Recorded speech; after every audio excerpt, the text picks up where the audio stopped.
রংপুরের সিওবাজারে ফিলিং স্টেশনে ট্যাঙ্ক বিস্ফোরণে একজন নিহত হয়েছেন, বেশ কয়েকজন আহত হয়েছেন। ক্ষতিগ্রস্ত হয়েছে আশপাশের ভবন ও পার্কিং করা কয়েকটি গাড়ি।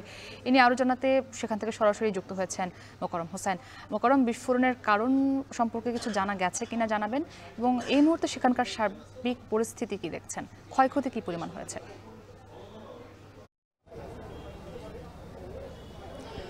মুক্তি, এটি রংপুর সৈয়দপুর মহাসড়কের সিওবাজার এলাকা। এখানে এটি মূলত অটো গ্যাস স্টেশন, যেখানে একটি রিজার্ভার ছিল, যেখানে এলপিজি জমা হতো। সেটিতে গত কয়েকদিন আগে আমরা এখানে আসার পরে জানতে পেরেছি যে লিকেজ ছিল। সেই লিকেজ মেরামতের জন্য তারা চেষ্টা করছিলেন। লিকেজ মেরামত শেষের দিকের এক পর্যায়ে তারা আসলে এখানে তাদের যে প্রক্রিয়া, সেই প্রযুক্তিগত প্রক্রিয়া তারা এখানে বাতাস প্রবেশ করিয়ে, অতিরিক্ত মাত্রায় বাতাস প্রবেশ করিয়ে এই ট্যাঙ্কের ভিতরে বা রিজার্ভারের ভিতরে আরও কোনো লিকেজ আছে কিনা সেটি পরীক্ষা করার চেষ্টা করছিলেন। এবং এই পরীক্ষা করবার এই মুহূর্তেই কিন্তু বিকট বিস্ফোরণে এই রিজার্ভারটি আসলে বিস্ফোরণ হয়, এবং বিস্ফোরণের ভয়াবহতা নিশ্চয়ই সহকর্মী যে ছবি দেখাচ্ছেন ছবির মাধ্যমে অনুমান করা যায়।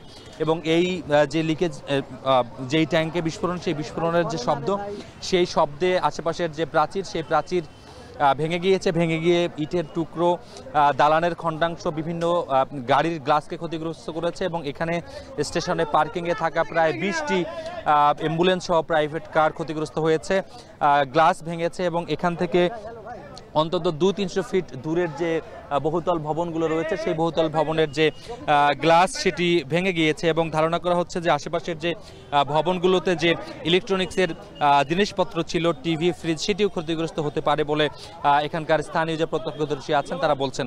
এই জায়গাটি পরিদর্শন করেছে ফায়ার সার্ভিস এবং সিভিল ডিফেন্সের কর্মকর্তারা। তারা বলছেন যে এখানে আসলে অতিরিক্ত বায়ুচাপের কারণে এই বিস্ফোরণটি হয়েছে। তারা পরিদর্শন করেছেন, জায়গাটি নিয়ন্ত্রণে নিয়েছে এই মুহূর্তে সেনাবাহিনীর সদস্যরা, এবং একই সঙ্গে এখানে পুলিশ প্রশাসনের সদস্যরা রয়েছেন, যারা আসলে উৎসুক জনতার ভিড় সামাল দেবার চেষ্টা করছেন।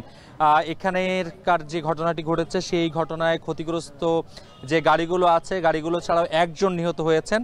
সেই নিহত হবার যিনি রয়েছেন তার নাম পরিচয় নিশ্চিত হওয়া যায়নি, তবে ধারণা করা হচ্ছে এখানকার মেরামত কাজের সাথে সংশ্লিষ্ট যে প্রকৌশলী রয়েছেন তিনি নিহত হয়েছেন। এবং তার আঘাত পাবার যে রক্তের দাগ, সেই ছোপ দাগ কিন্তু এখনও এই এলপিজি স্টেশনের যে ভবন, স্টেশনের যে প্রাচীর, সেই প্রাচীরে রয়েছে। এখনো পর্যন্ত উদ্ধার তৎপরতা আনুষ্ঠানিকভাবে শুরু হয়নি। উৎসুক জনতা ঘিরে ধরে আছেন। আইনশৃঙ্খলা রক্ষাকারী বাহিনীর বিপুল সংখ্যক সদস্যদের উপস্থিতি আমরা এখানে দেখছি, এবং এখানকার আশেপাশের ভবনের ক্ষয়ক্ষতির কি পরিমাণ সেটি এখনো পর্যন্ত নিশ্চিত করে জানা যায়নি। মুক্তি ছিল এই মুহূর্তে রংপুরের যে এলপিজি স্টেশনে বিস্ফোরণ, তার সবশেষ খবর।